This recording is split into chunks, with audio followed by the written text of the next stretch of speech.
bukan cintamu, akan ku paksa cinta dengan mantraku.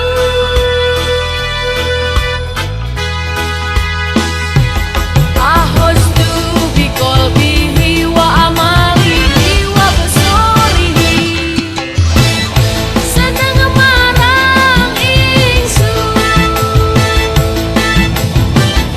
gendeng marang ingsun, kangen marang ingsun, teko madhep ingsun.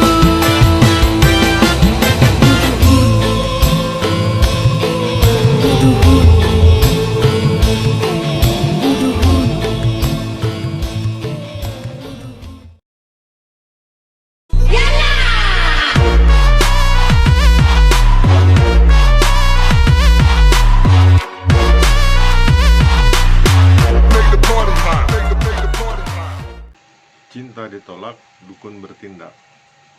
Akan tetapi, kalau cinta ditolak ya sudah, terima nasib lah. Kenapa? Karena kita tidak memiliki kemampuan untuk mengambilnya kembali. Nah, tapi bagaimana caranya supaya ada kemampuan supaya jangan ditolak? Atau lebih tepatnya lagi, pergunakanlah ilmu ini jika kita dihianati.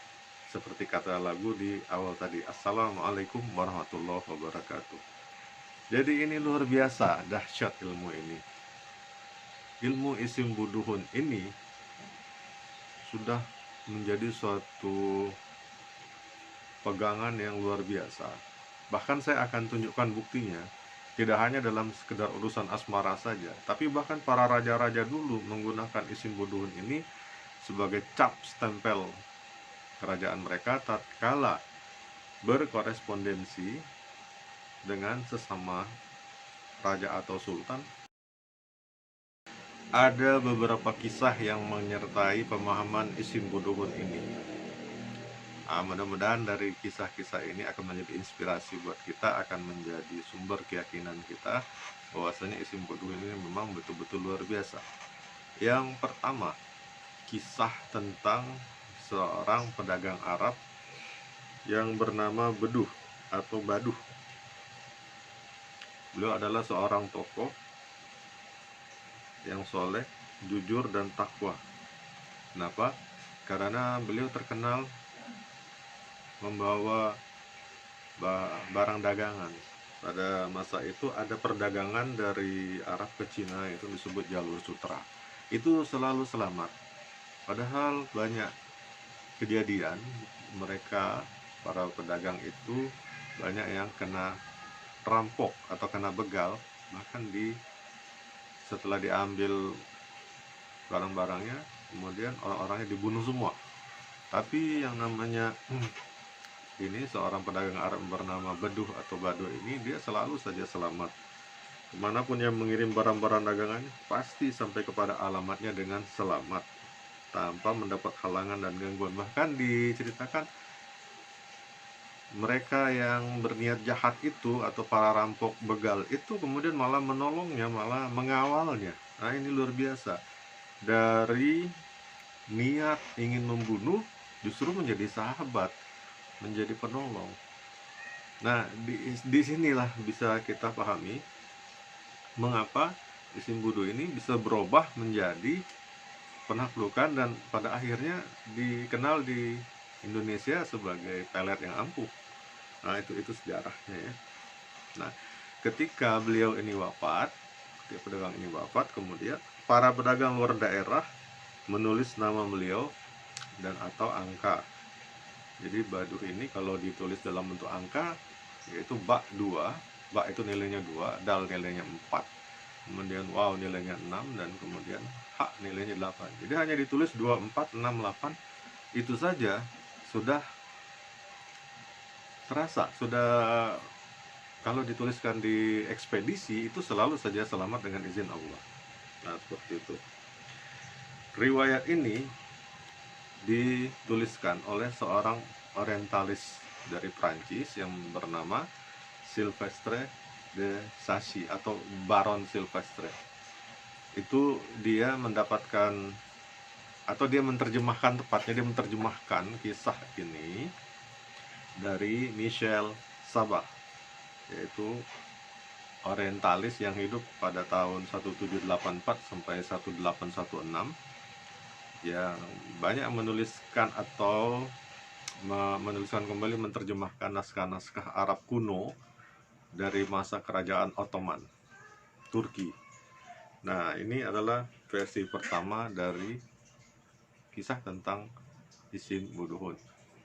Kisah ini bagi saya pribadi hanya untuk wawasan saja, karena ternyata setelah kita selidiki kemudian, yang benar itu Isim Budu bukan berasal dari nama orang.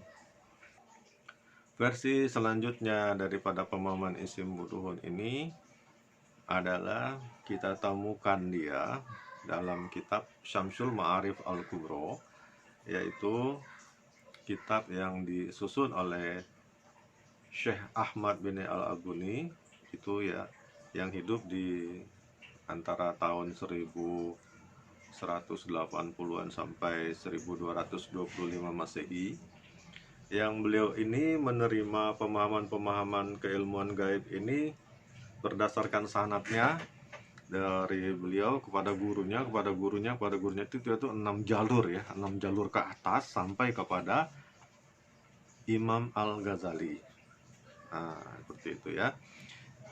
Bahwasanya Imam Al-Ghazali di dalam kitab Al-Munqidh Minad Dhalal kemudian menyatakan adanya hatam persegi ini atau magic square tadi, itu menurut pemahaman beliau adalah satu keilmuan yang luar biasa yang menjelaskan tentang rahasia daripada nama Allah yang agung. Nah, ini yang lebih tepat pemahamannya.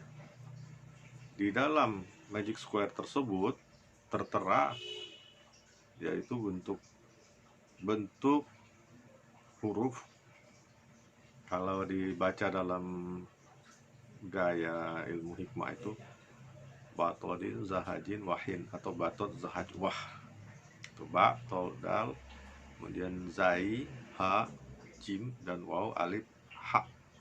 Apabila itu dikonvert ke bentuk angka menjadi angka-angka ya,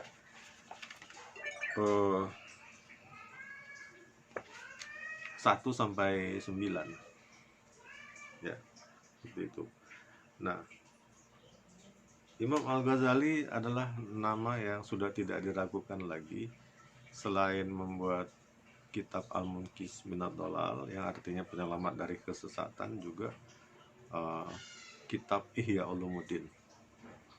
Dan kemudian dibuat ada syarah dari pendapat beliau. Jadi Imam Ghazali ini menyelidiki kata itu tadi ya, kata yang disebut, kalau dahulu disebut wafak baduh tadi, itu beliau mencarinya lama sekali sampai akhirnya menemukannya dan kemudian menggalinya dan menemukan pencerahannya. Itu menurut riwayat lain sampai puluhan tahun. Nah, kemudian itu diperjelas lagi dalam kitab syarah, yaitu Mustajaubatul Muhammad fi Syarhi Khatami Abi Hamid. Nah, jadi menjelaskan tentang khatam persegi yang bentuknya awal mulanya adalah segitiga, kemudian menjadi segi 4, dan di dalamnya itu kemudian ada angka ganjil dan angka genap, itu adalah convert. Nah, isim buduhun itu terdapat di dalamnya, yaitu ba'dal wawha. Ba'dal wawha disebut buduhun atau baduhin. Nah, jadi ini bukan nama orang, tapi ini adalah isim rahasia. Ada kebanyakan menyatakan isim rahasia nama Allah yang agung. Nah, seperti itu. Tapi pada kesempatan ini saya tidak akan buka nama rahasia Allah itu yang dimaksud yang mana. Kita hanya memahaminya aja dan menyebut buduhun. Nah, sehingga ini menghindarkan kita dari pemahaman seolah-olah arti buduhun itu adalah arti yang jelek atau nama yang tidak pantas seperti itu. Sehingga kita bisa memahami ini dalam satu amalan kita nanti. Kita kembalikan kepada Allah, bahwasanya isim buduhun ini insya Allah akan bermanfaat. Pertama, sesuai sejarahnya tadi adalah untuk keselamatan, kemudian merubah lawan menjadi kawan, merubah musuh menjadi sahabat, merubah orang jahat menjadi pendukung kita. Itu arahnya ya. Dan di samping itu, kalau terjadi kemudian akibat mengamalkan isim buduhun ini banyak yang menyukai kita, mencintai kita, sehingga bisa kita gunakan untuk marwah dan harga diri kita, maka itu kita bersyukur kepada Allah dengan alhamdulillah. Begitu. Tujuannya adalah hakikatnya memohon keadilan Allah. Di sini ada dijelaskan bahwasanya perjalanan Imam Ghazali dalam mencari khatam persegi ini. Kita semua mengetahui khatam persegi ini dinamakan Musallasul Ghazali. Namun aslinya ini dulu lebih dikenal dengan nama Wifik atau Wafak Baduh, ya. Dan bahwasanya Wifik ini dahulu adalah kepunyaannya Asif bin Barkhaya yang hidup pada zaman Nabi Sulaiman, yang mana jasa Asif bin Barkhaya inilah yang berhasil mendatangkan istana Ratu Bilqis hanya dalam sekejap mata saja. Nah, dikatakan bahwa di dalam cincin Nabi Sulaiman terdapat wifik ini, yaitu yang berbentuk segitiga ini. Ini terdapat dalam cincin Nabi Sulaiman. Ini nanti akan kita bahas di mana adanya. Ya. Dan ketika wifik ini sampai kepada Imam Ghazali, maka kemudian beliau menemukan atau diberikan pencerahan bahwasanya angka-angka ini adalah konversi sesungguhnya dari kalimat kaf ha ya ain sod hamim ain sin kof. Dan kemudian sebelum dijelaskan dari bentuk segitiga ini, Imam Ghazali kemudian membentuknya menjadi segi empat seperti ini, sehingga akan lebih mudah untuk dipahami. Inilah yang terkenal di kemudian hari sebagai Wifik Musallasul Ghazali. Dan beliau berkata, aku berkeliling dalam waktu yang lama untuk mencari wifik yang diberkati ini, sampai aku berada di tanah Balkha. Ini sejarahnya, di tanah Balkha. Ketika aku sampai di situ, aku disuruh menemui seorang guru, lalu aku bertanya kepada beliau, maka menjawablah beliau bahwasanya beliau mempunyai wifik tersebut. Lalu aku berkhidmat kepadanya dan diberikanlah wifik itu kepadaku. Ini diberikan, yaitu yang ini nih, yaitu diberikan kepada Imam Ghazali. Lalu guru beliau berwasiat agar supaya menyembunyikan wifik ini dari orang-orang yang bodoh, maksudnya pendek akal, yang tidak bijak dalam bersikap. Maka barang siapa yang memahami dan menguasai wifik ini, sesungguhnya agamanya sudah tidak main-main lagi. Nah, itu yang dipesankan oleh Imam Ghazali. Nah, sekarang akan kita buktikan, kita kupas sedikit, yaitu sudah saya gambarkan seperti ini. Kita mulai dari sini terlebih dahulu. Nah,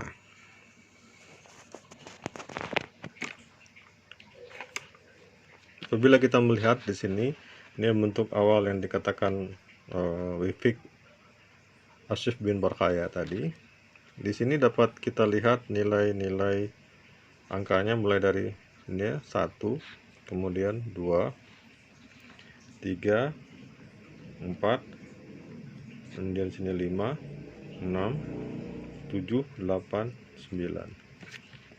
Angka ini adalah konversi dari huruf abjad ini ya, alif, ba, jim, dal. Jadi kalau dibaca abajadun, hawazun, hato ya. Nah, di sini kemudian dikatakan bahwasanya Imam Ghazali mendapatkan pencerahan, dikatakan bahwasanya di dalam wifik 3x3 ini terdapat Ismul Azam atau nama Allah yang rahasia yang agung, yaitu dengan dikonversi kepada kalimat kaf ha ya ain sod ha mim ain sin qaf ya. Jadi ini dia bentuknya jadi seperti ini. Ini kaf ha ya ain sod ha mim ain sin qaf. Ya, lebih jelasnya di sini ya. Ini kaf ha ya ain sod dan ha mim ain sin qaf. Kalau dihitung ini ya, kaf ha ya ain sod ha mim ain sin, ini kan ada 10. Kenapa jadi 9? Nah, ini kenapa jadi 9? Kita coba hitung seperti ini. Apabila kita menuliskan huruf abajadun yang ini tadi, kita bariskan seperti demikian ini ya, abajadun hawazun hato. Nah, seperti ini. Itu menurut kaidah abjadiyah itu sebenarnya asli seperti ini. Ini dia nih. Abajadun hawazun hatoya kalamanun sa'afun sokorun satazahun satazahun zogun. Nah, itu orang bacanya. Jadi angka 1, 2, 3, 4, 5, 6, 7, 8, 9 itu jadi abajadun hawazun hato, seperti yang seperti ini ya. Abajadun hawazun hato. Nah, ini ada nilainya semua. Nah, sekarang kita perhatikan yang ini. Nilai A atau alif itu 1, ba 2, jim 3, dal 4, ha 5, waw 6, zai 7, ha 8, to 9. Jika kita kemudian menyamakan nilai 1 sampai 9 ini dengan kaf ha ya ain sod ha mim sin qaf, maka ditemukan seperti itu. Kaf nilainya 20. Dari mana? Kita lihat jadwalnya di sini ya. Kaf kita cari di sini kaf. Nah, ini dia kaf. Kaf nilainya ini 20. Kalau aslinya huruf Arab dahulu, 0 itu bukan sekedar titik, tapi memang seperti 0 seperti ini ya. Nah, ini 10 itu bukan titik saja tapi 0 seperti ini. Nah, ini kaf nilainya 20. Kita perhatikan lagi, kaf nilainya 20. Kemudian ha nilainya 5, ya nilainya 10, ain 70, sod 90. Nah, kemudian kita cocokkan. Di sini kita dapat lihat bahwasanya alif itu nilainya sama dengan ya 10 itu maksudnya 1. Kemudian kaf itu nilainya sama dengan ba, 20 sama dengan 2. Kemudian ini qaf nilainya 3. Jim sama dengan jim nilainya 3. Tapi di sini kan tulisannya 100. Dari mana kok bisa sama dengan 3? Ternyata dihitungnya ini 1, 0, 0 itu ada 3. Maka dia sesuai dengan angka 3. Itu dal persamaannya dengan mim 40. Nah, ini semua ada persamaannya. Sehingga nilai ini kaf ha ya ain sod ini nilainya 2, 20 jadi 2, 5, 10, 70 jadi 7, 90 jadi 9, ha ini 8, mim 40 jadi 4, ain 70 jadi 7, sin 60 jadi 6, qaf 100 ini nilai menjadi 3. Nah, di sini ada dua huruf yang sama, yaitu huruf ain. Ain di sini nilainya ini 7 sama ya, nilainya 70 ain. Maka kemudian ain masuk ke dalam kotak musalas ini, ya cukup satu saja dia masuk di sini. Maka ini jumlah 10, diambil satu karena perulangan ain yang ada dua, maka dianggap satu saja. Maka ini masuk semua nilainya menjadi seperti ini. Nah, itulah kemudian terbuka rahasianya. Di dalam musalas 3 kali 3 ini terdapat asma Allah atau al-ismul azam, nama Allah yang agung, yang rahasia. Yang mana ini dia. Kaf itu dari asma Allah ya kafi, ha ya hadi, kemudian ya di sini ya bari, kemudian ain ya alim, kemudian sod ini ya sodik.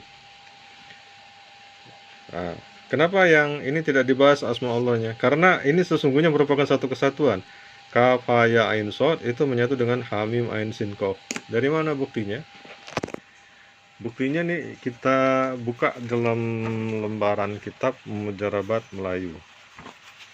Di sini ada bukti yang menyatakan tentang kaf ha ya ain sod itu dia menyatu. Ya, apabila ini dia. Nah, ini dia. Jadi sesungguhnya kaf itu menyatu dengan ha. Dari mana? Dari kalimat ini. Kama in anzalna minas samai fatalata minal badal ardi fasba shiman tasrur ya. Ya. Kemudian ha ini menyatu dengan huruf mim. Wallahul ladzi la ilaha illa huwa alimul ghaibi wasyahadatur rahmanur rahim. Ya menyatu dengan ain. Yaumal azifati qulubul hanajiri kazimin amalizul hamil syafi'u ta.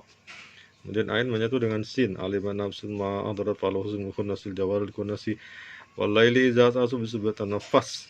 Sod menyatu dengan qaf. Sod wal qur'ani zikri ballazina kafaru fi izati wasyiqaq. Nah, ini ya. Jadi ini kita mendapatkan pengetahuan ini dari berbagai kitab, sehingga pemahaman ini menjadi tersingkap ya, tersingkap hubungan-hubungannya seperti itu ya. Nah, tadi disebut di sini tersimpan asma yang disebut ya kafi ya hadi ya bari alim ya shadik. Ini ada 5. Nah, sekarang kita ingin melihat kembali pada konteks buduhun. Bahwasanya buduhun itu asalnya dari sini. Ba'dal waw ha. Ba'dal waw ha. Ya, ba'dal waw ha. Nah, kita ambil persamaannya dengan kaf ha ya ain shad ha mim ain sin qaf di sini. Maka akan kita temukan ba itu yaitu bersamaan dengan kaf. Dal bersama dengan mim, waw bersama dengan sin, ha bersama dengan ha. Nah, ini kita pisahkan sini. Ba, dal, waw, ha. 2468. Kaf, mim, sin, ha. Nah, sekarang kita ingin lihat di dalam kata baduh atau buduh atau buduhun terdapat asma Allah apa yang rahasia. Nah, di sini kemudian kita harus mengambil persamaan lagi. Apa itu persamaannya? Ini tadi persamaan huruf badu adalah kaf, mim, sin, ha. Kita tulis ini kaf, mim, sin, ha. Kaf dia sudah di sini ada ya. Ya kafi. Kemudian mim dia ada di golongan sini. Persamaan mim adalah ha. Maka kemudian di sini mim sama dengan ha sama dengan ya hadi. Kemudian di sini sin persamaannya dengan ain. Nah, ini ya. Sin persamaannya dengan ain. Maka di sini ketemu asma Allah ya alim. Kemudian ha kembali lagi sama seperti ini ya. Ha sama dengan kaf sama dengan di atas ya kafi. Jadi karena berulang 2 kali maka kemudian ini tidak dihitung lagi. Maka terdapatlah 3 asma Allah ya kafi ya hadi alim. Di dalam isim buduhun terdapat 3 asma Allah yaitu ya kafi ya hadi ya alim. Nah, Apa apa di sini makna daripada asma Allah tersebut? Ya kafi. Ya kafi itu artinya maha mencukupi. Kemudian ya hadi, yang artinya maha memberi petunjuk. Hadi asal kata hudan, petunjuk. Kemudian ya alim, yang maha mengetahui. Nah, di sini kita mulai paham arah kegunaan isim buduh tadi, yaitu mengikuti arti dari asma Allah yang maha mencukupi, yang maha memberi petunjuk, dan yang maha mengetahui. Nah, selanjutnya dari 3 asma ini kita lihat ya, ini ada 3 asma, 1, 2, 3. 3 ini persamaan nilainya dengan huruf apa? Huruf jim. Nah, mana tadi ya? Ini abajadun. Nah, ini dia huruf jim. Huruf jim itu nilainya 3. Jadi di sini ada 3 asma Allah sama dengan jim. Perwakilan jim adalah Jabbar, asma Allah Jabbar, yang artinya maha memaksa. Jadi yang maha memaksa itu jadi arah dari isim buduhun itu bisa memaksa siapapun dengan seizin Allah. Dan di awal tadi dikatakan bahwasanya musalas ini adalah terdapat pada cincin Nabi Sulaiman. Nah, ini buktinya. Jadi sekian panjang penjelasan musalas itu tadi, isim padu tersimpul ke dalam huruf ini jim Jabbar yang nilainya 3.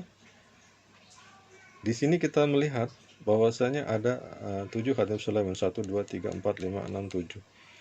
Tapi di sini kan ada huruf jimnya tapi diletakkan pada posisi kedua. Sebenarnya artinya bukan 2 ini. Jim nilainya 3. Di sini bintang ini maknanya adalah asma Allah fardu. Jim ini Jabbar, kemudian shin ini Syakur, Sabit, Zohir, Khabir, Zaki. Nah, jadi jim Jabbar di sini mengacu kepada ini alif 3 ini ya. Kebetulan isinya juga 3. Alif 3 tadi ini ya. Yaitu ya kafi, ya hadi, ya alim. Nah, inilah yang disebut dia terdapat di dalam cincin Nabi Sulaiman. Yaitu nah, kita kembali ke huruf jim. Jim ini adalah asma Allah Al-Jabbar, yang maha memaksa. Siapakah yang dianugerahi Allah sebagai kalimat Abdul Jabbar, hamba Allah yang maha memaksa? Di dalam kitab Syamsul Al-Kubra dijelaskan bahwasanya Abdul Jabbar ini Allah berikan dia sebagai nama anugerah yang pertama sekali pada malaikat Jibril alaihissalam. Kemudian yang pada hamba Allah yang kedua yaitu Musa alaihissalam, dan hamba Allah yang kekasih Allah Muhammad Rasulullah sallallahu alaihi wasallam. Ini yang menjelaskan mengapa kemudian di banyak wiridan isim badu atau budun ini ada selalu dikaitkan dengan nama Muhammad Rasulullah sallallahu alaihi wasallam. Bahkan ada salawat badu tersendiri. Inilah penjelasannya, hubungannya di sini. Nah, sekarang apabila kita kaji bahwasanya Jibril itu adalah unsurnya api. Apabila dalam ilmu apa unsur Jibril adalah api, Mikail unsurnya air, kemudian Israfil unsurnya angin, dan Israel unsurnya tanah. Nah, di sini kita bisa mengungkap lagi unsur api itu terdapat kalimat falama ra'ainahu akbarnahu qata'na aydana wa qulna hasyalillahi ma hadza basharun hadza malakun karim ya. Ini surat Yusuf ya. Yang artinya maka tatkala falama ra'ainahu terlihat mereka para wanita pembesar Mesir bersama dengan Siti Zulaikha melihat Nabi Yusuf melalui di hadapan mereka. Waqata'na aydana, dan teriris-irislah tangan mereka. Waqulna, dan mereka kemudian menjerit berkata hasyalillah, luar biasa ya Allah, ma hadza basyaron, in hadza illa malakun, sesungguhnya yang lewat ini bukan orang, ini malaikat yang bercahaya. Nah, itu mereka terkesima dan terpesona. Ini unsur api ya. Kemudian pada penjelasan tentang Nabi Musa itu pada waktu bayi kan dibuang ke Sungai Nil karena waktu itu ada perintah Firaun untuk setiap anak laki-laki harus dibunuh karena kata peramal istana anak laki-laki yang lahir pada saat ini kelak akan membunuhmu, menggantikan membunuhmu sehingga mencapai ajalnya. Nah, oleh karena itu antisipasinya dengan dibunuh. Oleh karena itu ibunya Nabi Musa membuang bayinya.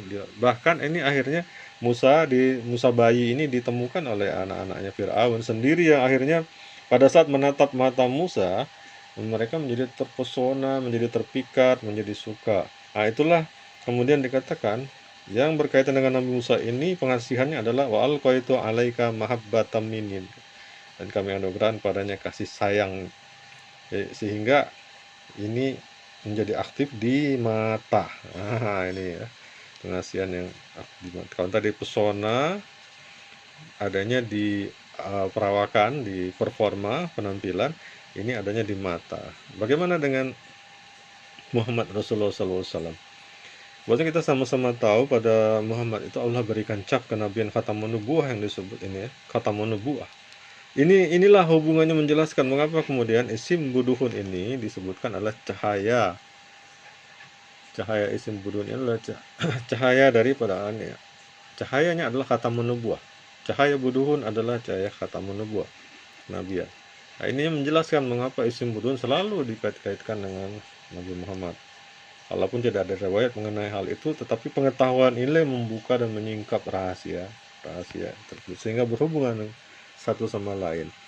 Sebenarnya kajian ini masih panjang lagi, tapi karena kajian ini sifatnya rahasia, maka akan saya jelaskan pada pertemuan-pertemuan tertutup saja, tidak untuk sekedar untuk umum.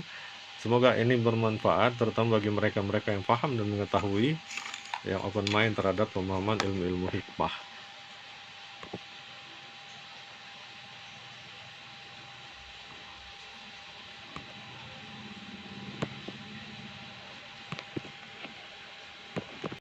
Menjelaskan isim buduhun, pertama dari sejarahnya yaitu tulisan Sylvestre atau Baron de Sacy yang menerjemahkan itu daripada tulisannya Michel Sabah.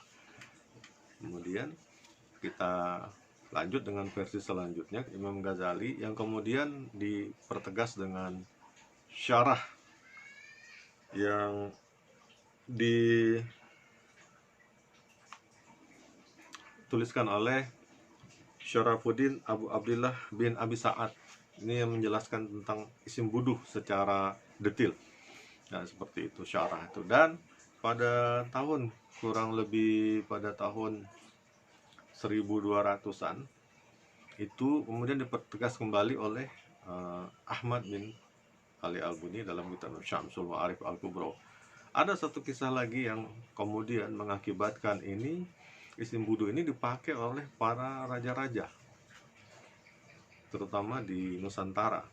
Sultan-sultan di Nusantara apabila mengirim surat spesial di kalangan mereka, itu selalu ada cap kerajaan, dan di dalam cap kerajaan itu tertulis isim buduh, lalu disambung dengan Ma'ruf Al-Karhi. Ini yang saya lanjutkan tadi. Ma'ruf Al-Karhi ini adalah seorang sufi yang hidup pada tahun 750 Masehi lahirnya dan meninggalnya pada tahun 815 Masehi. Ma'ruf Al-Karhi ini menjadi satu legenda karena beliau pernah menuliskan isim buduhun ini dan memberikan kepada pedagang yang akan pergi melaut, dan pedagang itu selalu selamat dari badai di laut. Nah, sehingga kemudian sama mirip kisah dengan yang pertama tadi dari de Sacy, bahwasanya ada pedagang Arab yang selalu selamat di perjalanannya. Kalau ini versi yang lebih jelas, yaitu dari Ma'ruf Al-Karhi. Allah berikan anugerah keajaiban atau karomah kepada beliau, dan beliau menuliskan isim buduhun ini, memberikannya sebagai satu pegangan kepada para pedagang ya. akan melintasi lautan waktu itu supaya selamat dan selalu selamat dengan izin Allah. Sehingga kemudian cap kerajaan raja-raja sultan Nusantara itu selalu ada tulisannya ya buduhun atau buduhun saja, dan Ma'ruf al-Karhi, atau disamarkan hanya 2468 saja. Bayangkan hanya dengan angka 2468 dengan izin Allah, itu marwah sultan itu jadi terasa luar biasa.